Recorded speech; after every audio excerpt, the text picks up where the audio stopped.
morning. Welcome to Daybreak. It is Thursday, the 29th of November 2018.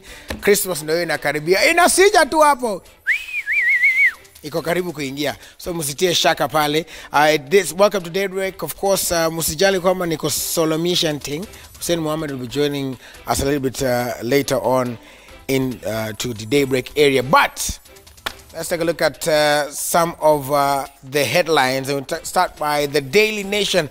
MPs corner Uhuru over gender bill. And they've also talked about rebellion. Women lose in parliament as male members live up to their chauvinism and defy their party leaders to scuttle the proposed law. And so, of course, that story is going to be on page 5. But as you can see there, MPs have cornered President Uhuru Kenyatta over the bill. And if you go to page 5, they talk about how the House has shelved the gender bill as loyalties fail.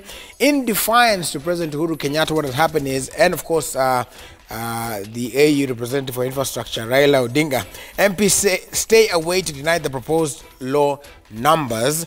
And the law says that the gender bill is intended to align the membership of the National Assembly with the Constitution, which requests that not more than 2/3 of the seats in the House should be appointed, and elected bodies should be of the same gender. It also seeks to create special nomination slots for women in the National Assembly. The number of MPs who are required to vote for the bill to pass are 233. However, hawakuseja.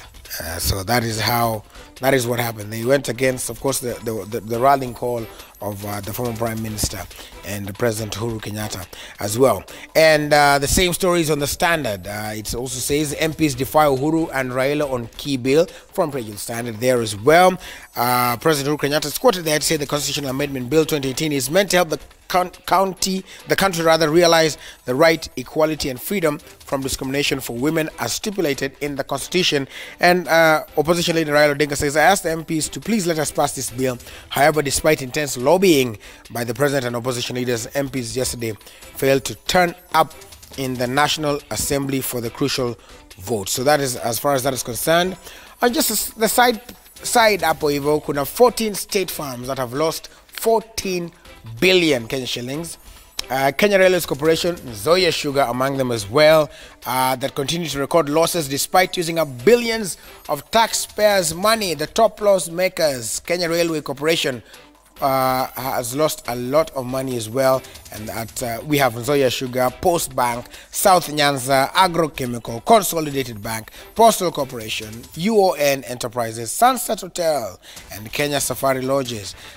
Those are the stories there. Wale, hawako, hawana ene. Right, and also at the bottom of the Standard, however, wait, there's an interesting story first I've seen. Anyway, we'll talk about that later because I don't have a lot of the details. But it reads, condom farm tells man to carry his own cross. Better Healthcare says petitioner contracted the disease because of his carelessness and being, quote unquote, sexually explosive. It's a story on page 3. The petitioner claimed that he contracted an STI after sleeping with a woman he met at a wedding. His wife was also infected and walked out of their marriage as a result. He had a mental breakdown which made him become alcoholic before he lost his health. But Better Healthcare says the petitioner contracted disease because of carelessness and being sexually explosive.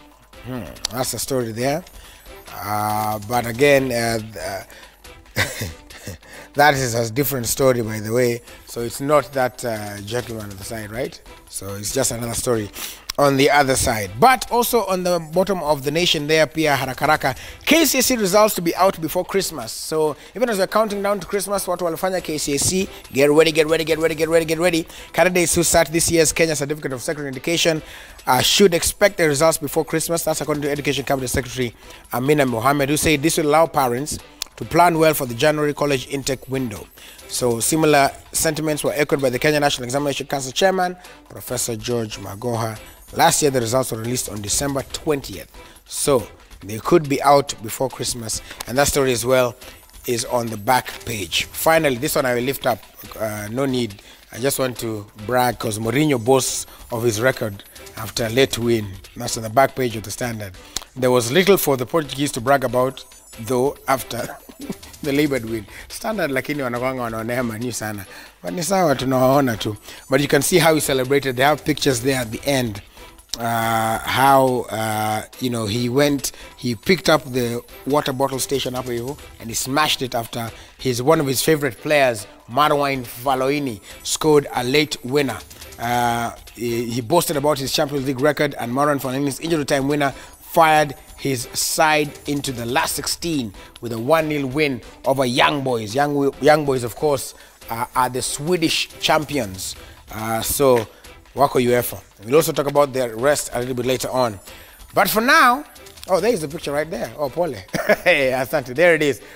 He picked up that maji akaenda kai smash hapo as he was celebrating. That shows you how he really needed that win.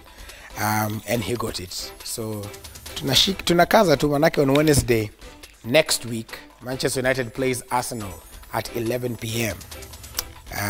And Steve has already admitted that tutawachapa. Steve, of course, being an Arsenal fan.